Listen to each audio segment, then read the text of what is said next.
Testing, 1, 2, 3. We're good? All right. Sorry about that, you guys. I'm a little hard of hearing, so I couldn't tell if it was on. My apologies. Well, the music you just heard is your invitation to settle in and prepare for our worship service. Please put your phones in airplane mode as it serves to allow for a better stream for the folks viewing at home virtually.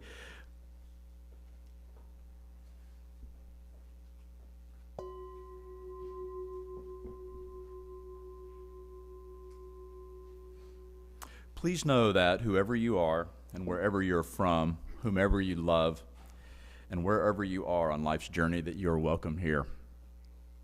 Good morning. Good morning. Buenos dias. Bonjour. Bienvenue. All right, pretty good. All right. Well, welcome to San Gabriel Unitarian Universalist Fellowship. Whether you're here in the sanctuary or watching from home, whether you're welcome, if you're, my apologies, my goodness. Whether you're with us for the first time or the 1,000th, we're glad that you're here. My name is Mark Vi, and my pronouns are he, him, and his, and I'm honored to serve as your lay leader this morning. San Gabriel is a member congregation of the Unitarian Universalist Association. We are a movement working for a just, peaceful, and sustainable world. Sustaining each other here in our community is one part of that work.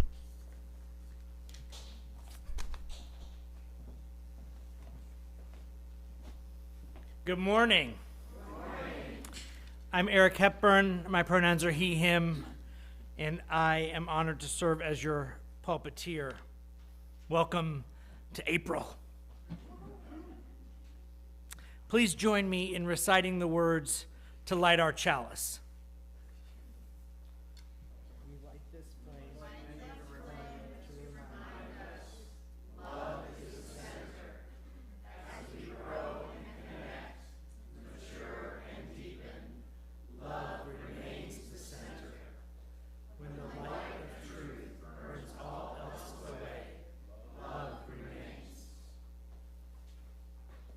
We will greet this morning in song with our anthem, the San Gabriel UU Choir performing Turn, Turn, Turn by Pete Seeger, accompanied by Laura Vi.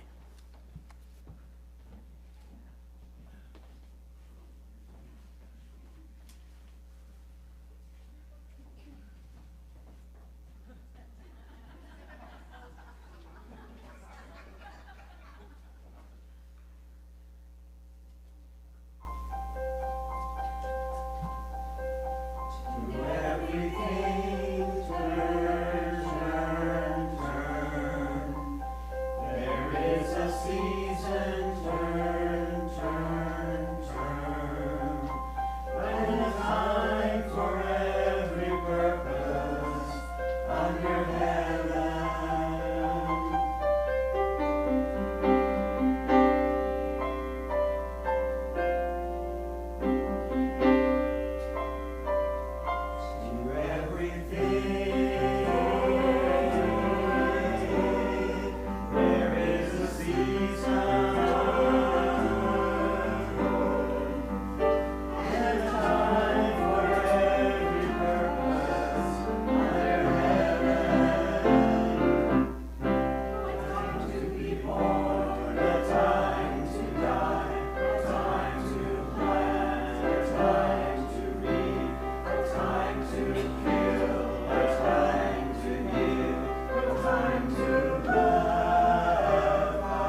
I would like to invite Candace White up front for our Wonder Box moment, as well as children of all ages to join me here on the stage.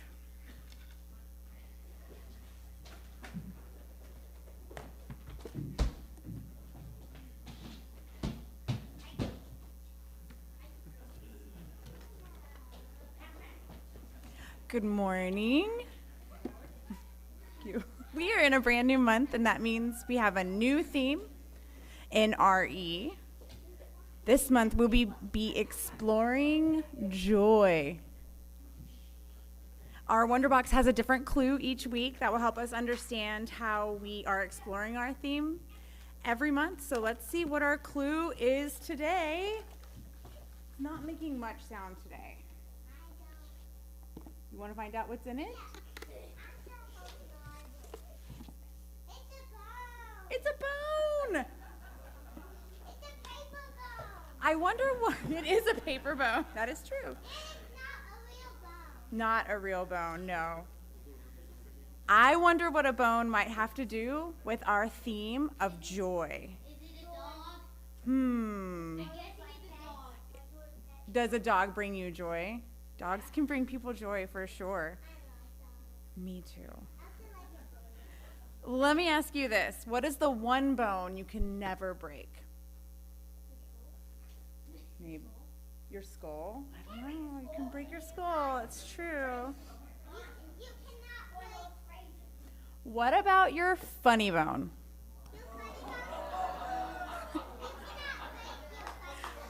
Has anyone ever heard of a funny bone?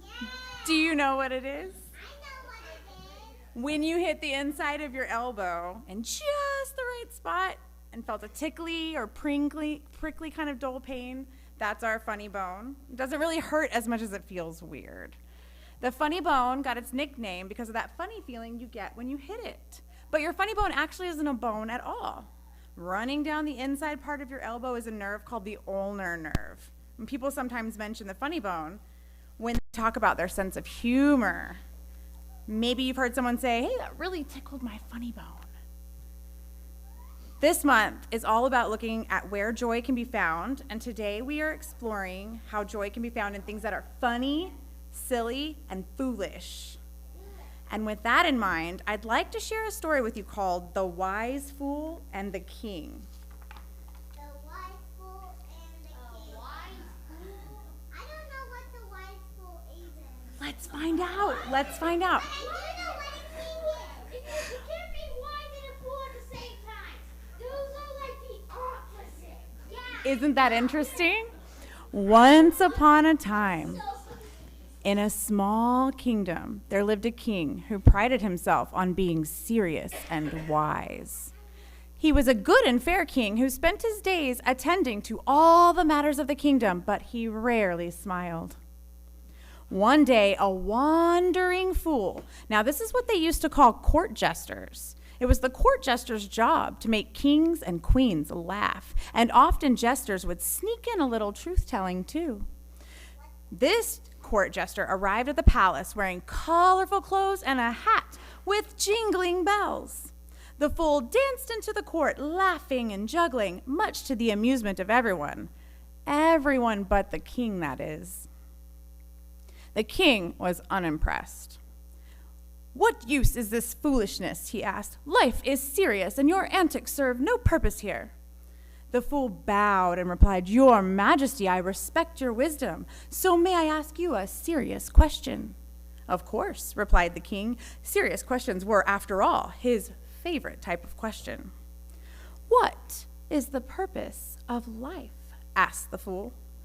The king thought for a moment and said, "To live wisely, make decisions for the betterment of the kingdom, and leave a legacy." The fool laughed, his bells jingling. "A noble answer, but tell me this, when was the last time you laughed, danced, or did something simply for the fun of it?" The king frowned. He couldn't remember. The fool continued, "Your Majesty, wisdom is important, but joy gives wisdom its light. It is in laughter and play that we remember why we toil and strive. Life is not only about legacy, it's about being alive in this very moment. To prove his point, the fool taught the court a silly game where even the sternest ministers giggled like children. The king, initially resistant, was soon drawn in, laughing as he hadn't in years. At the end of the day, the king said, "You have taught me a lesson greater than I imagined. Wisdom is indeed not diminished by silliness. It is enriched by it." From that day on, the king made time for laughter, play, and foolish things done simply for the fun of it, and his kingdom became not only prosperous, but joyful. This story is about reminding us that joy, silliness, and fun are more important than we often think. They aren't an escape from important things, they enrich important things. Or, to put it another way, joy is a treasure. And we are going to spend this entire month in RE hunting for joy. It will be a kind of joy treasure hunt. No. So, good. Yes, and we can share that joy together. So in the week and days ahead, may we all, no matter our age, ask ourselves, how would our lives change if we saw them as one big treasure hunt for joy?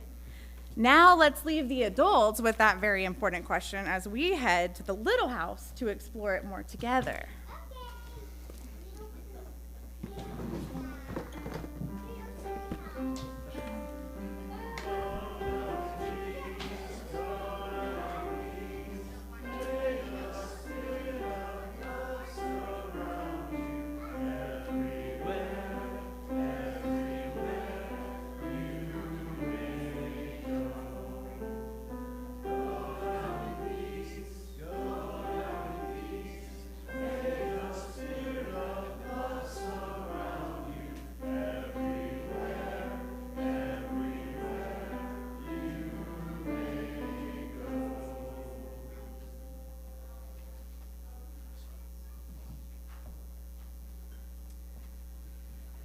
Sometimes we're carrying something on our heart that can prevent us from being fully present. Here in this community, our sharing of these things with one another is medicine, is part of our healing together. Like all good medicine, it should be concentrated and potent, so I invite you to aim at 2 to 3 strong sentences. So if you're carrying a joy or a sorrow or both on your heart this morning, please raise your hand for the microphone.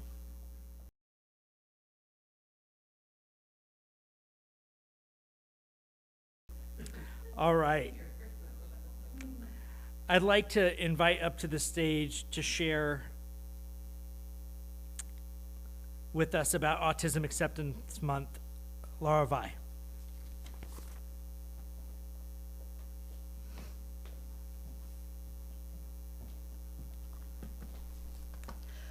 Okay, in case you didn't know, April is Autism Acceptance Month. And we have several members of our family who are autistic, and I noticed that there's a lot of misunderstanding. So I just quickly put together some slides to hopefully teach you what not to do during Autism Acceptance Month. May I have the next slide?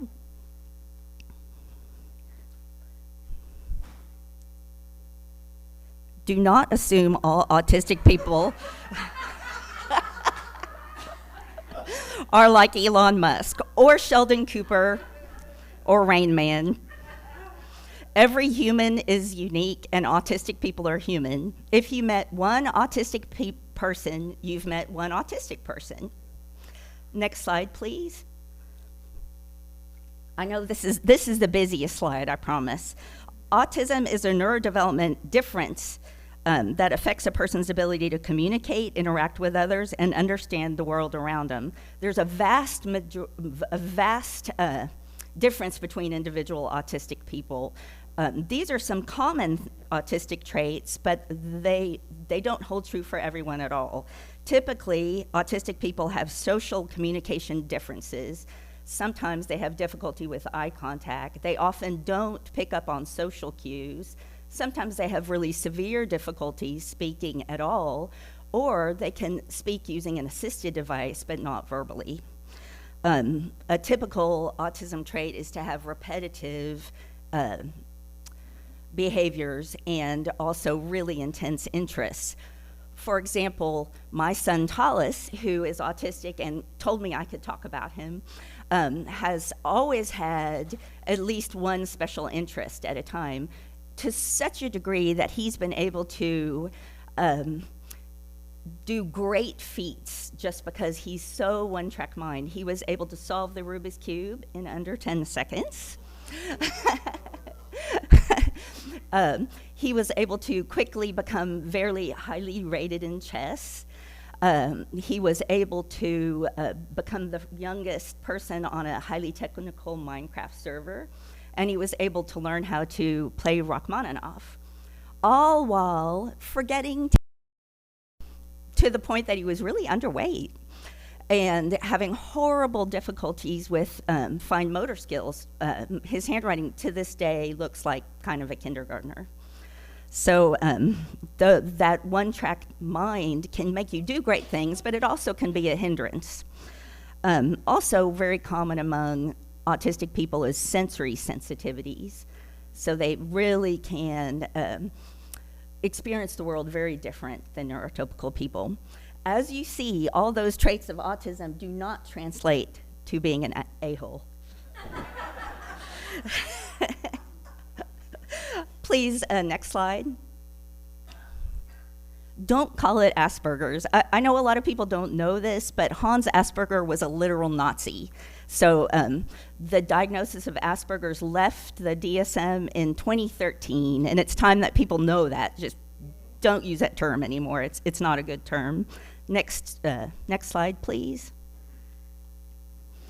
So people often say they're a little on the spectrum, and they picture that the spectrum is kind of like that picture to your left.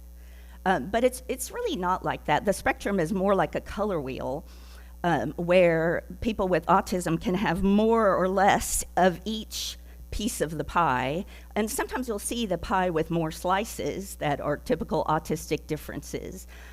For example, some autistic people could have really high verbal ability, like my son, and then really poor motor skills, or really great motor skills and be able to paint or do amazing things with their hands, but can't speak at all and have to use an assisted device.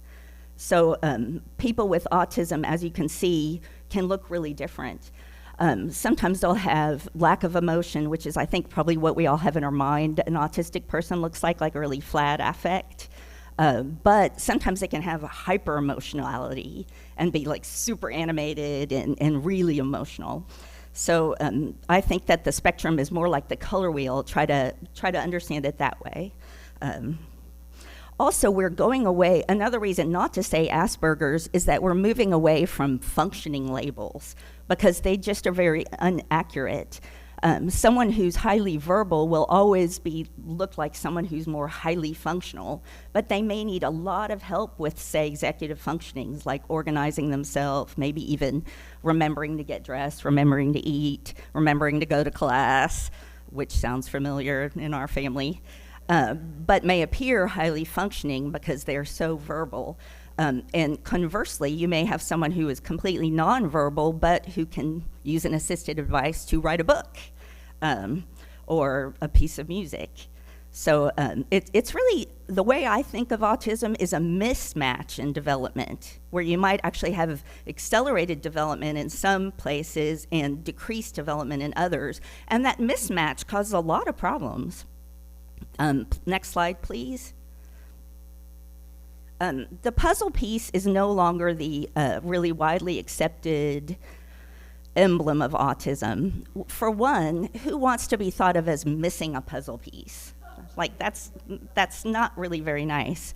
And for two, it was really the emblem of ABA, Applied Behavior Analysis Therapy, and Autism Speaks, which they're forms of treating autism that are aimed at making an autistic person more neurotypical.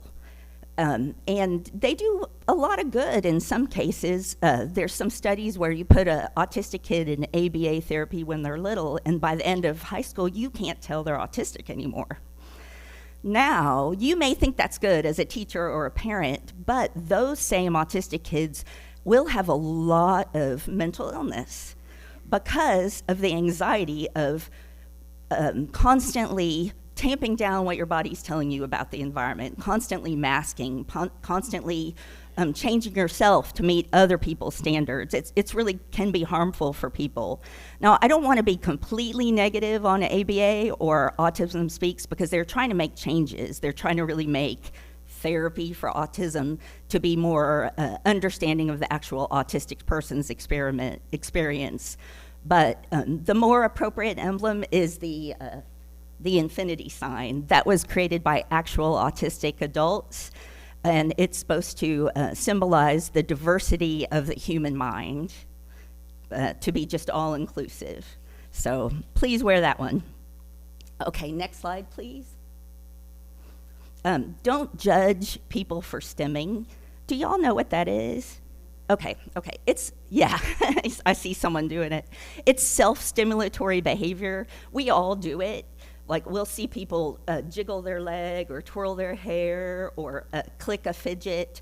A more autistic one that we think is autistic is doing this, flapping your hands or rocking or toe walking. We all do this, and we do it for a lot of reasons. One is to combat nervousness. I think I'm doing it now. To combat nervousness. To combat boredom is a common reason. I think a lot of us in school twirled our pen. And autistic people also do it to handle their emotions, be them bad, negative emotions or good emotions. A lot of autistic people get a lot of joy in stimming. Now, Tolly, my son, said I had to make y'all do it. So please stim with me for just a second. Are y'all willing? Pick your stim. I like this one because piano players like this one too. Feels good on your wrist. But doesn't it, can you feel the adrenaline being released? Yeah. You might see autistic people do a more obvious stim like this, because remember, they have problems picking up social cues. They don't think that it's important to look like everyone else. So when you see someone doing something like that, let them do it. We know that it's not harmful at all, and it's just expressive and wonderful, and it often can be expression of autistic joy. Next slide. You'll also see increasingly, especially the younger generation of autistic people wearing headphones in public. And I think a lot of people think that this is rude, like you're trying to be blocking out other people's conversation, but actually a lot of times those headphones can help an autistic person actually pay attention to conversation. Studies show that the autistic brain is different in processing sounds many times than the neurotypical brain, where the neurotypical brain will hear a background noise like an air conditioner or a small beeping or a phone and be able to block it out pretty quickly. Studies show that autistic brains, instead of blocking it out, those sounds become amplified over time. So imagine if you're in a place and you're hearing the air conditioner go on, maybe there's a car alarm going off in the parking lot, maybe your socks are itching you, maybe your seat is uncomfortable. Your brain, instead of getting used to those things, your brain is feeling them more and more and more, and that's really hard to concentrate.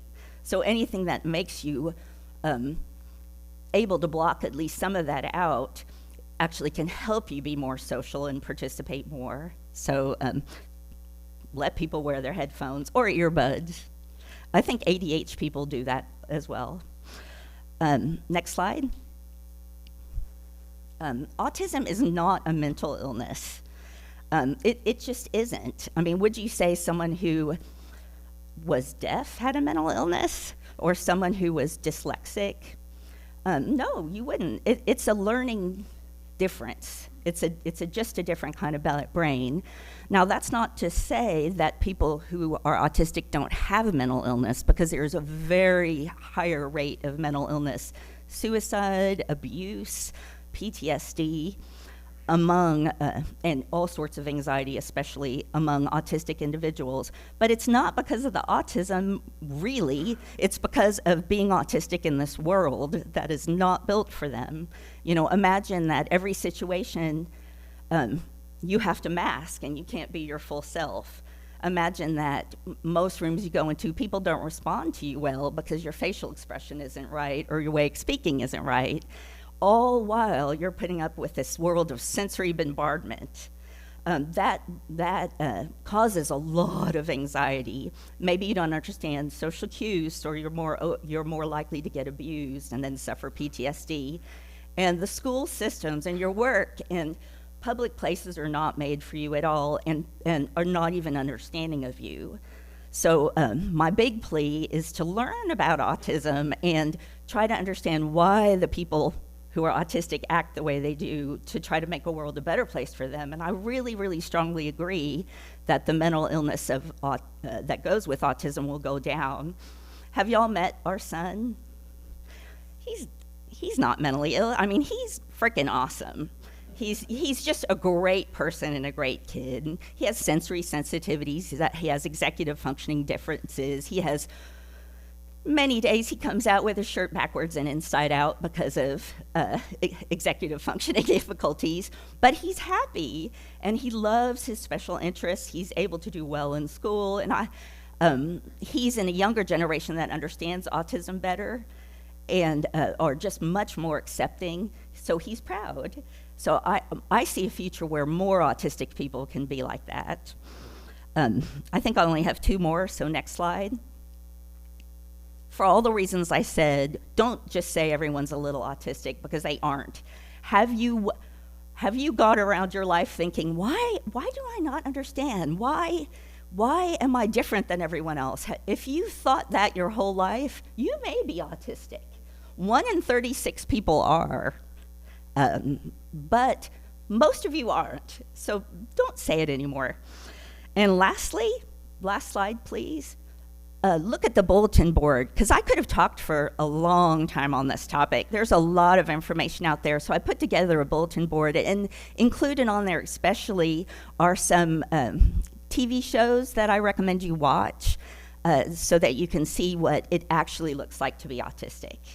So, that's it.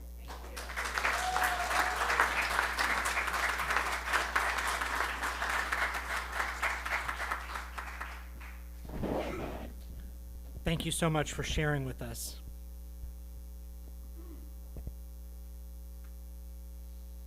We open our hearts and lives a little bit at a time.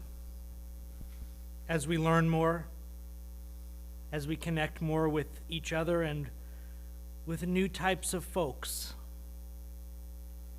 we learn to open our heart a little wider. Maybe one day we'll feel safe enough to fling the doors wide open. Please join me in singing a hymn. It's number 327 in the gray hymnal, Joy Thou Goddess. We're singing the 2 English verses. Lyrics will be projected. Please rise and body your spirit as you're able.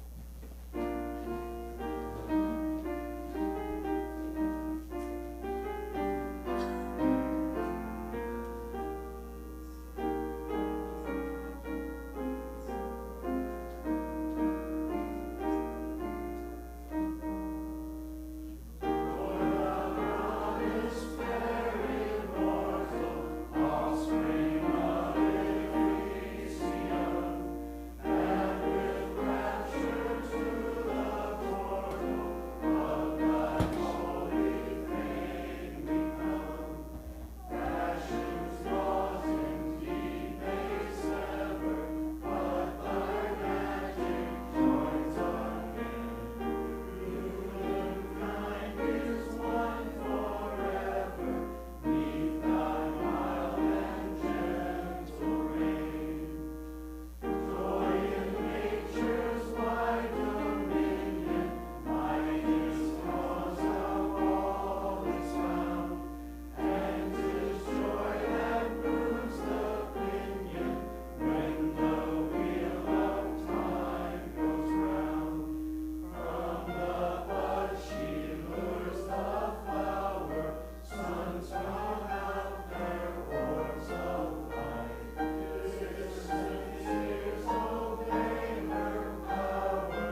start with a story this morning, here in the first Sunday after April Fool's Day. And the topic is joy. So I was a senior in high school and realized that I'd never really done a proper high quality April Fool's kind of a thing. And I thought, this is my last year living at home, next year I'll be away at college. I really got to come up with something good. So I spent a lot of time thinking about, like, what is it that makes a good April Fool's Day joke or prank? Claire looks at me and says, prank. And yes, that's what it was. So I thought, well, you've got to produce a heightened sense of anxiety. But you don't want it to last too long, right? You want anxiety, no severe repercussions from the prank, nothing broken, no permanent damage done, just heightened anxiety provided by that rush of relief when you realize, oh, you got me. Okay, this isn't really happening, but I was terrified for a minute. So, we had English bulldogs when I was in high school, and one of them's name was Spot. And Spot was unusually large for an English bulldog. And Spot had a trick. When Spot decided it was time, Spot would escape. He was our great escape artist. Now, we had a 6-foot wooden privacy fence. And so you can imagine the rail on that inside of that privacy fence is about here on a 6-foot fence. It's right around, that's 5'1". So right around here, and what he would do is he would stretch his body up, and he would just barely get his toes right over the top of that rail, and he would pull himself up on top of the inside rail, and then jump over the privacy fence to the other side. As you can imagine, this is very hard.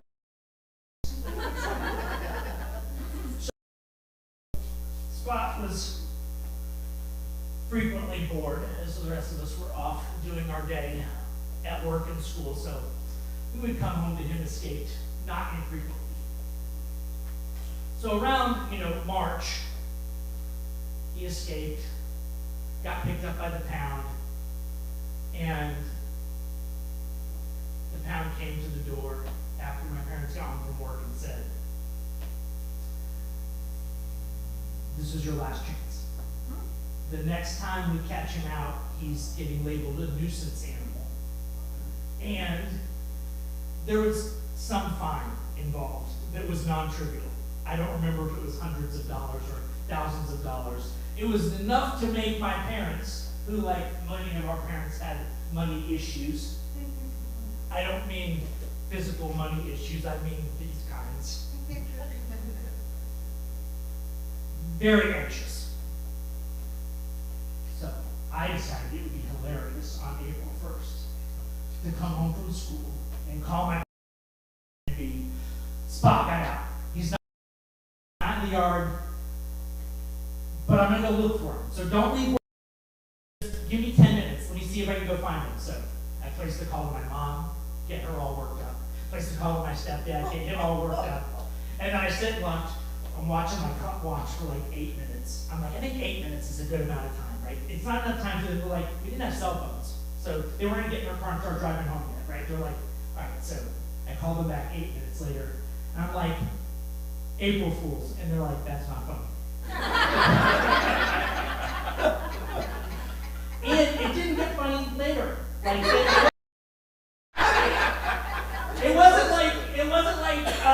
A day later they were like, "Okay, that was really good, you got me." They were like, that was a terrible thing to do. And to this day, that would be 35 years later, never done another April Fool's prank. I'm just like, so why am I telling you this dumb story? So we had listened to a children's story this morning about taking things seriously. So here's the reflection on joy.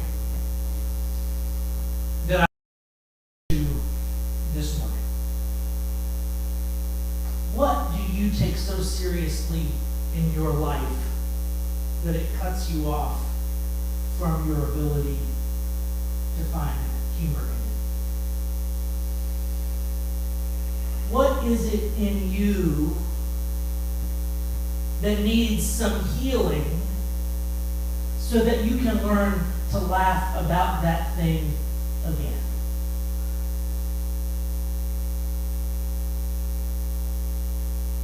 Eckhart Tolle writes that adults are often showing up to their lives trying to play the role of adult. The king, we saw it in the king in the story this morning. He had a very distinct idea of what it meant to be the king, of how he needed to show up to that role to be taken seriously. We heard about it when Lara shared about autism and about people who went through programs to try and make them seem normal. It ends up causing a lot of harm to make people try to be something they are not, to try and make them fit into some idealized mold of how they're supposed to show up in the world. It ends up not so healthy, maybe less troublesome for those of you who like some conformity in your day, and who doesn't, but not healthy. As you know, I think the work that we are called to do together in this place is the work of collective healing. And that work of collective healing is engaged also with our ability to heal individually from the wounds and the traumas that we carry. So I'm inviting you to leave this place and notice when you can't laugh at something funny. Not as an invitation to self-shame, but as an invitation to awareness of a place in you that deserves healing. A place in you that deserves healing. Because joy is a terrible thing to lose. Our ability to laugh and not take things too seriously is a terrible thing to lose. Especially now. Especially when things are as hard and scary as they are now. This is not when we need to become the most serious ever, the most angry ever. That is a road to the trap of anxiety and a road to the trap. Look, we become if we are simply outrage-triggered machines. If that's all we're doing, there's no creative energy in that. There's no love of life in that. There's no unexpected zig when they think we're going to zag in us getting all worked up and anxious and reactive in predictable ways. So what mode of operation invites us into more creative ways of generating the world we want to live in? I understand the prevalence with which we see so many examples of the world we do not want to live in. I'm proposing to you the answer to that is not to say, no, not that, no, not that, no, not that, no, not that. You can do that. But as Eckhart Tolle says, what you resist persists.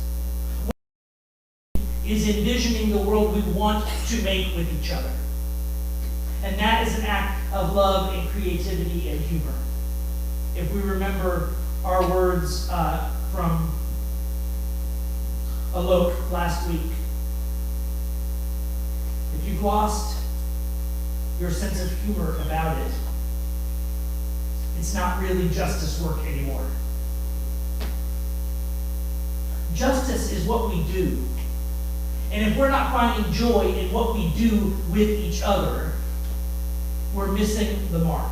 The original definition of the word sin was as an archer aims at a target to miss the mark. And we are missing the mark if we don't find joy in this together. Why are the things that are happening so sad and tragic? They are because of our love for one another. That's what makes them tragic. The worthiness of each one of us to receive that love and be healed and be held and be in community is what makes it so tragic. So don't just look at the tragic. Look underneath the tragic at the love and the expressions of love. Joy is one of the most powerful expressions of love that there is. To spend time with folks in joy, to have a good laugh, to have a good time together. What a blessing. What a blessing. That's the antidote to what's out there right now. People who take themselves so seriously that they have to make fun of other people to laugh because they can't laugh at themselves. They have to dehumanize other people and belittle other people, and they have to pass off Schadenfreude as comedy. Schadenfreude is not comedy, folks, it's cancer. Schadenfreude is not comedy, it is cancer. It is why we have a reality TV show, Personality, in the White House, because we couldn't tell the difference between things that are truly funny from a place of joy and the artificial humor that comes from believing that you're better than somebody else because look how stupid they are, or look how ugly they are. If you want to talk about something tragic, finding your kicks and thinking you're better than other people is about as tragic as it gets. Finding your kicks in your own supremacist beliefs is just about as tragic as it gets.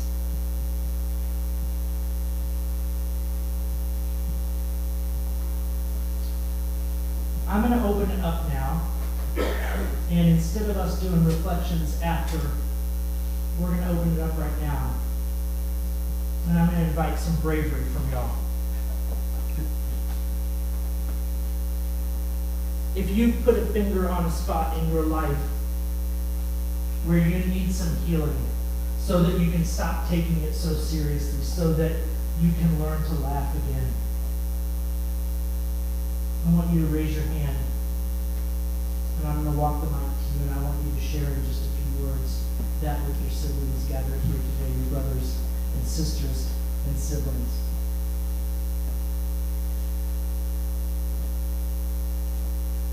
And I know that right now you probably feel like I'm alone. I'm not going to help myself. The more of us who do this, the less alone you're going to feel. All right. Who wants to be my brave Kickstarter? Thank you, Alan.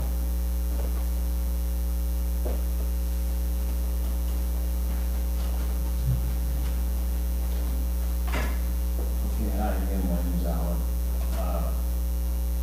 So I'm on my bed right now. It's alcohol and cigarette right now. I still want to use something probably right now. But joy and happiness and laughter. I come from the songs of African American, where we laugh at the people who are we're gonna breathe the word. And we're all trying to fuck each other off. He said try. Only really leaders is perfect. And so much when I laugh most of the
need to learn how to laugh off the shame that was embedded into me as I was growing up.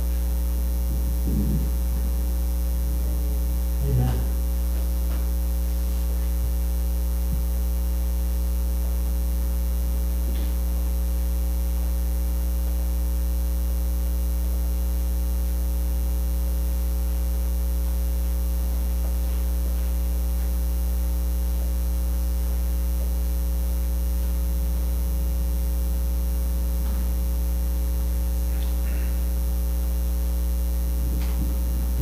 I need to learn to laugh off other people's perceptions of me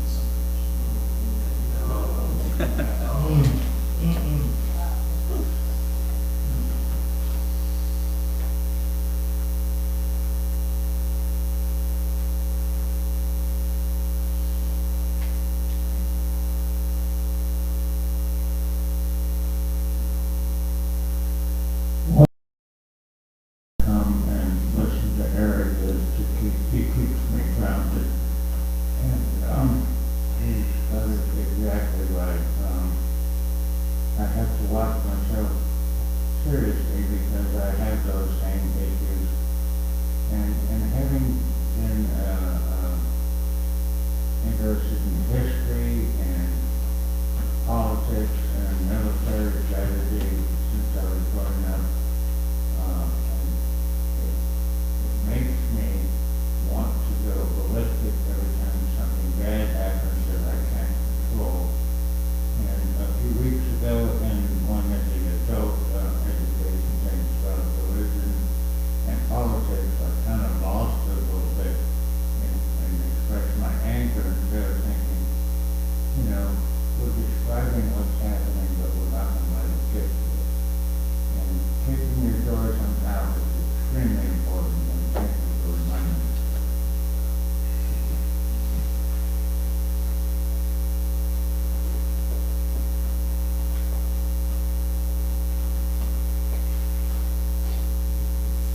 Hey everybody. It's taken me quite some time to try and find joy again because most of everybody, loved ones and others that I've cared about in my past are dead. And so now I'm trying to, in some ways start over and try to care for people that are still with us. And it is still a struggle for me, but I'd like to think I'm getting better about it. So at this point, I'm trying to be more mindful of who's still with us and try to protect everybody as best I can, whether personally or at work.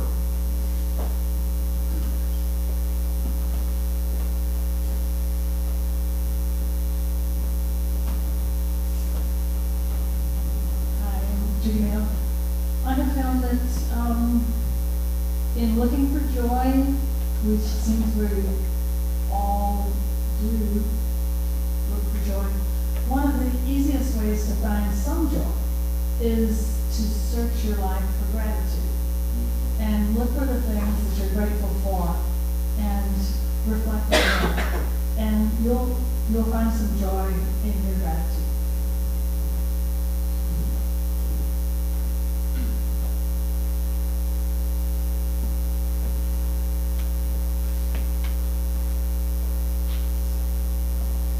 I'm Mimi, and my husband had Parkinson's, and it was a long 25-year thing that happened. But it was one of his problems was loss of balance, and he would kind of stagger around, and he was very he understood what he looked like to other people. And there was one time we went out, it was in the evening, and we went to look for TVs because we were interested in buying a TV. And we went into this store, it was supposed to be a really good deal, and it was one of those places that just crowded, with just row after row of televisions and that sort of thing. So we walk in, and he's doing pretty well, and then all of a sudden he starts staggering all the way through the store. And we looked, and we finally got out, and he looked at me and he said, I bet they were scared to death.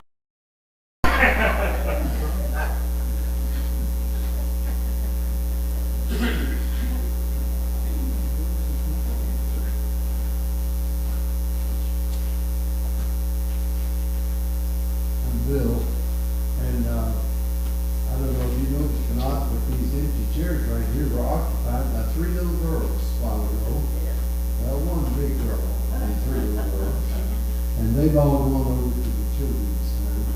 But we had our granddaughters last night. And the last time we had them, we had an experience, and it brought me a lot of joy.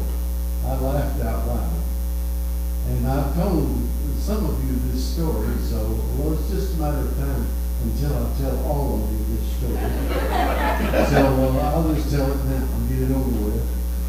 The littlest one is Clara. She is barely 3.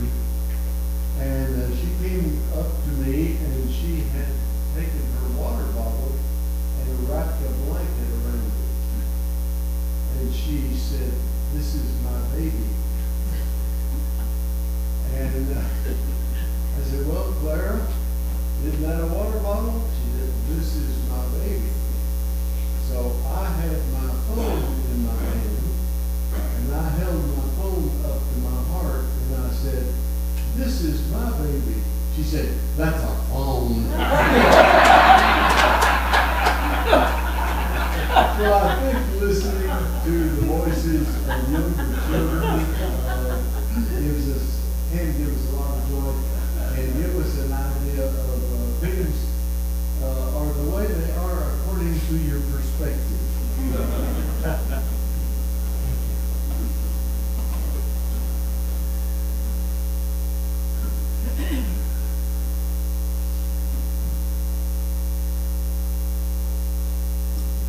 Okay, Bill brought it out at me. My name is Howard, and I taught primary grades for 38 years. And it was easiest, I think, when I started after the first year, 2-3 years. And I don't know if you know, but a lot of teachers leave after 3 to 5 years. They just can't handle it. So it seemed to, in California for me, it seemed to have gotten worse as it went on. When I finally retired, everything was, we had to put agendas on our boards, and they came around first to see that we were following the agenda and everything. And then we had these, I don't know, grade level meetings, and for me it was a lot of new teachers, young teachers, and they looked at me and they said, "How, Louise?" They say, "How did you do it? How do you do it?" And we had people coming to observe us, people from the district office, and all these administrators to come make sure we were in line. And I said to these bigger young women, I pointed up on a shelf, and I say, "See that little dog up there? It was a little stuffed animal. I have 2 of them. One was a dog, and one was a pony." And they laughed. They got it. That was the dog and pony show.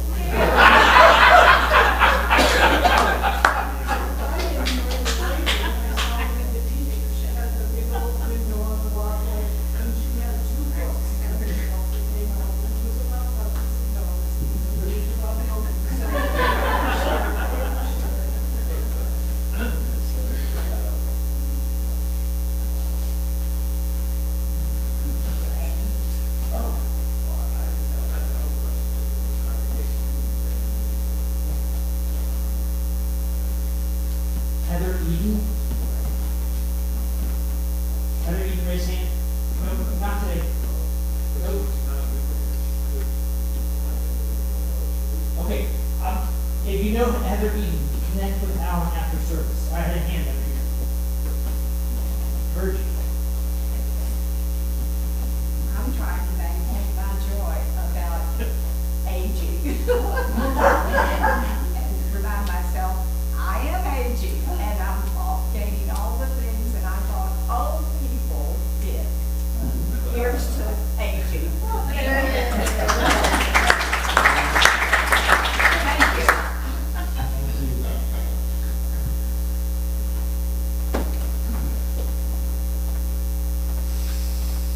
Thank you all for sharing.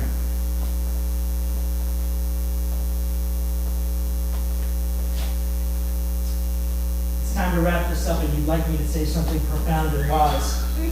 Or funny. Or funny. Yes. I'm not sure I'm capable of that this morning. We'll see. We talked about things that are invitations in your life.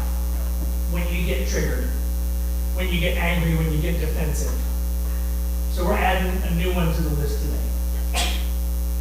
When there's a part of your brain that's like, that was funny, but I'm not laughing.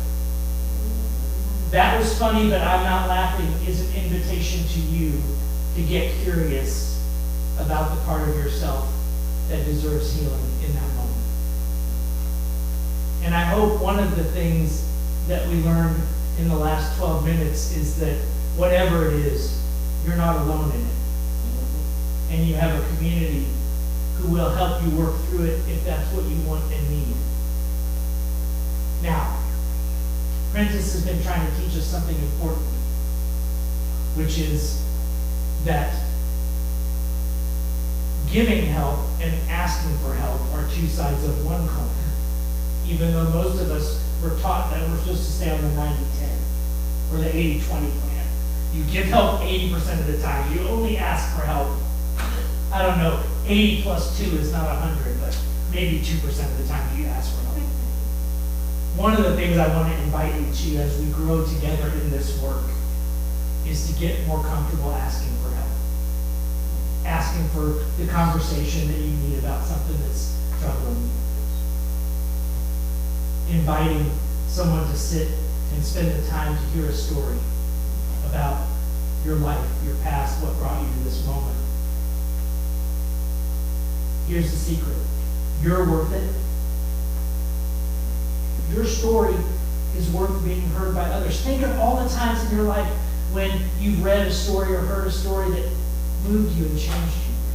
Now, what if the person telling that story had thought, oh, that's just my story, nobody cares? What a gift that would have denied to you in the universe. The radical truth that each one of our stories is worth it, that each of us is worth it, is a radical truth. It is one that we must strain credulity to believe. But that's what I'm inviting you to. Strain that credulity. You are worth it. And you're not in it alone. Amen.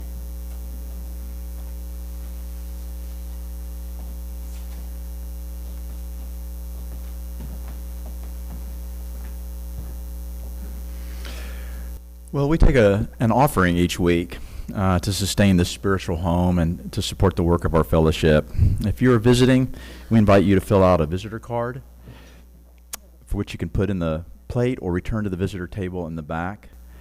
We're going to have some offertory music. I'd just like to really quickly say, I'll try to leave 2 sentences, is that I've really enjoyed getting to know a lot of this congregation, and it has given me great joy. And Bob and I are about to do a song together. And I just want to thank you and Beth for inviting me to your home, serving me English breakfast tea, and letting me play on that bad-to-the-bone Gibson nylon acoustic that I've never got to play on a guitar like that. So thank you very much, Beth, for that. We are going to play Joy to the World by Hoyt Paxton. For those of you who don't know, that is quite a famous song by Three Dog Night, and hopefully we'll do it justice.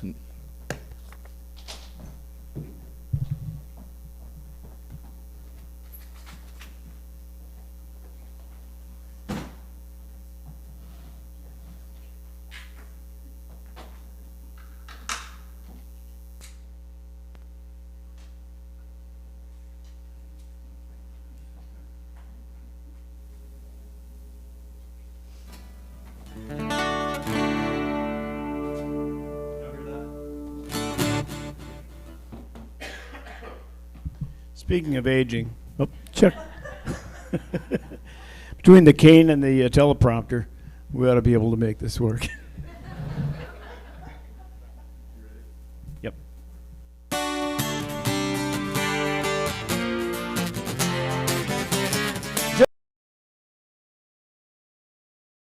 Was a good friend of mine. They said, but I helped him drink his wine. Yeah, they all find a wine, singing joy to the world. All boys and girls, joy to the fishes in the deep blue sea. That's right, joy. Get up, let's go. I was the king of the.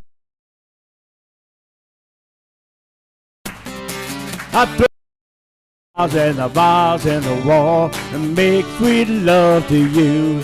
Yeah, now make sweet singing joy to the world. All the boys and girls. Just joy me. If I was the king of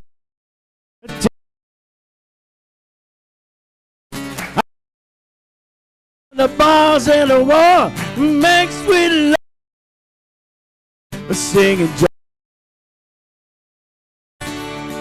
Oh, joy to the deep blue sea, joy to you and me,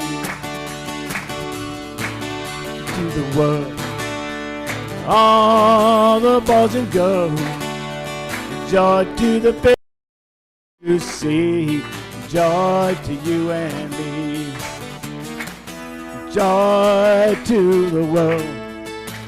All the boys and girls, joy, joy to you and me, joy to the world, yeah.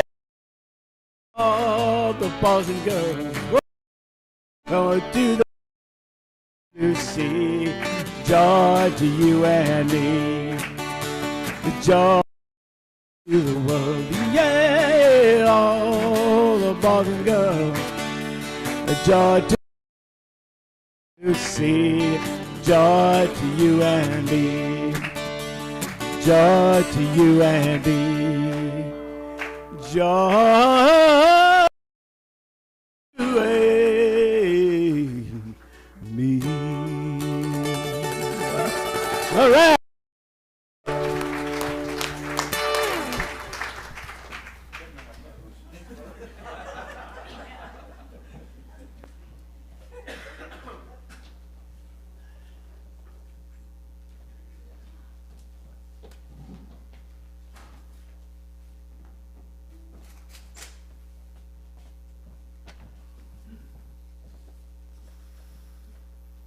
One of the things that was mentioned as a practice for cultivating joy is sharing of gratitudes. So even though we've already done our reflection bit, I don't want to skip this part. So if you have a gratitude that you'd like to express, please raise your hand for the microphone.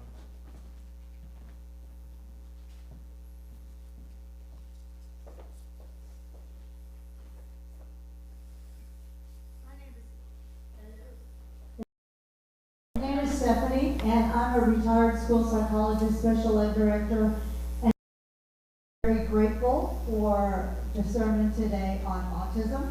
As one who her whole dedicated 60 years in working with children on the spectrum and the parents and starting many programs so that the students are not sitting on a couch all summer all by themselves. I'm very grateful for what you spoke about. Read Speed of Dark and the curious incident of the perspective of a person on the spectrum.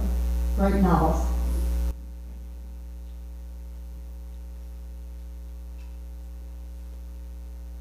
Just because it feels good to be thankful, I'm going to ask us to put our hands together for all the people who do the coffee and the food.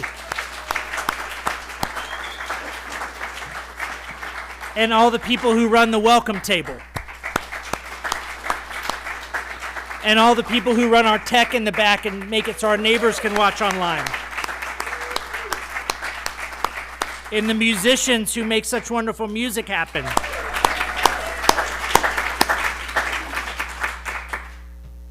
It takes a village, and the village shows up here every week. And God is at a blessing. All right. Time for our second hymn. With joy we claim the growing light, number 345 in the gray hymnal, and we'll sing both verses.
All right.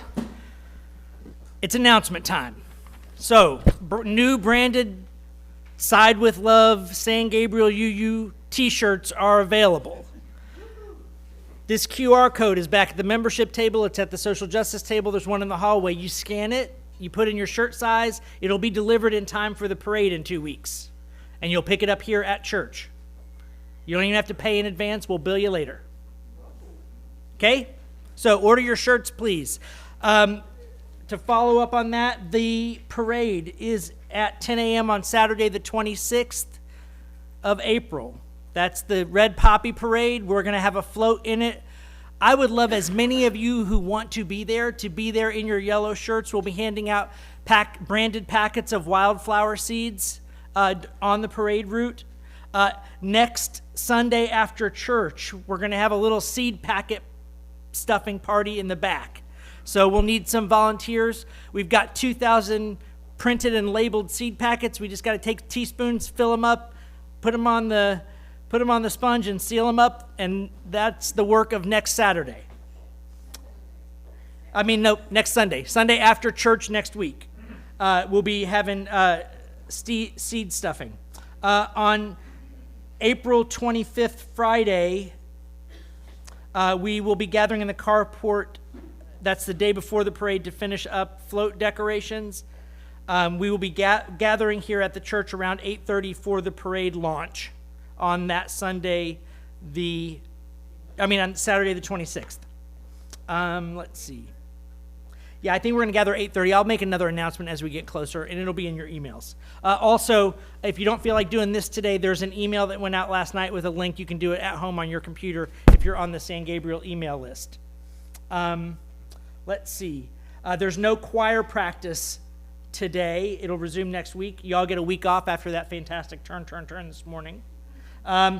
Move the monument postcards are back at the social justice table. Please take a moment today before you leave, if you haven't already, to fill out a Move the Monument postcard and send it to a local business. We are past the moment in our pledge drive. We are working to wrap up our pledge drive. If you have not yet pledged, I would like you to do so soon. If you'd like to have a conversation about it, send me an email, call me. We'll set up a time to chat.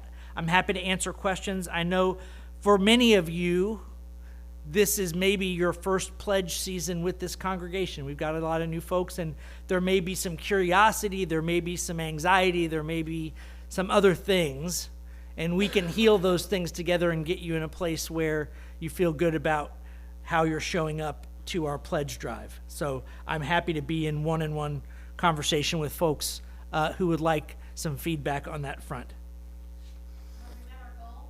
We have not yet met our goal, but both our president and our treasurer are out of town on vacation, so I do not have an accurate fiscal update other than we are well over halfway and continuing to make good progress.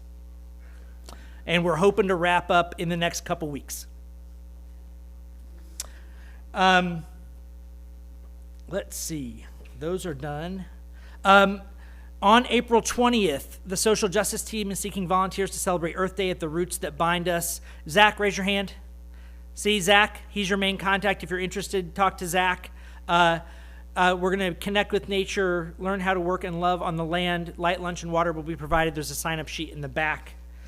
Joan and Gil are running a fundraiser to try and help Roxanne go to the Ukraine to visit a friend. They're selling their $3 Easter eggs that are handmade and decorated. So Joan and Gil, Joan's right there with the basket raised up. So if you'd like to help Roxanne get to Ukraine, please see Joan.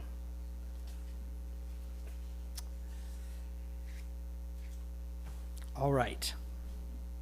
And now, Mark Vi for our affirmation.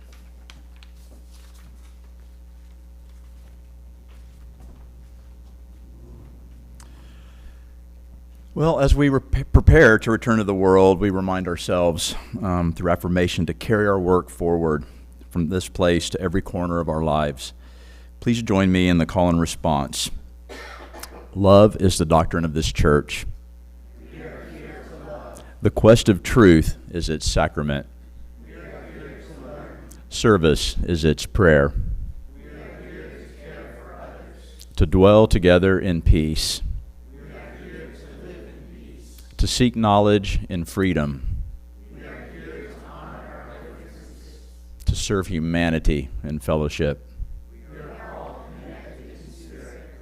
To the end that all souls shall grow in harmony with the divine. Thus do we covenant with one another. Please join me in reciting the words to extinguish the chalice. We extinguish this flame to remind us. Love is the center. As we explore and rest, engage and heal, love remains the center. When all we can see is cold ashes, love remains.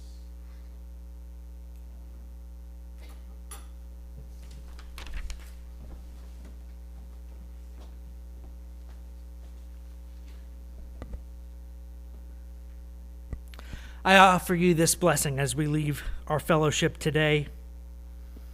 May you find joy in unexpected places.